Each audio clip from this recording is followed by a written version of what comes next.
Iranian media proclaimed a massive cyber attack against the Tel Aviv metro this week. But Tel Aviv doesn't have a metro yet, just one under construction. Still, it was the latest example of the escalating cyber war between Iran and Israel, including alleged attacks against Iran's steel industry and sabotage of Israel's water system.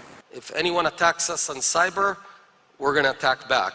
We don't go around just wreaking havoc in Tehran. That's never been our policy. Our policy is, though, that if you mess with Israel, you'll pay a price. Israel and Iran are also engaged in mutual assassination threats. Iran holds Israel responsible for assassinations of military leaders and nuclear scientists and has threatened revenge. Israel recently warned its citizens not to travel to Turkey amid intelligence warnings of concrete Iranian threats to kill or kidnap Israeli tourists there.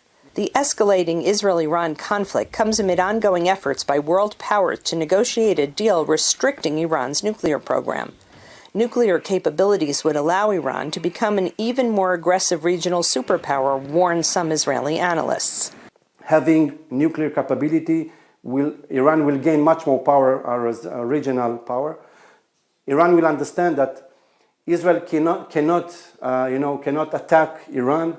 It will allow Iran and its allies to make much more aggressive moves in the region from the terror aspects. A potential nuclear deal with Iran is expected to be high on the agenda of President Biden during his upcoming Mideast trip. Biden told Iran, you have one last chance to go back to a nuclear deal, or else I will be sponsoring a major regional defense system in the Middle East with both Israel and Sunni Arab countries.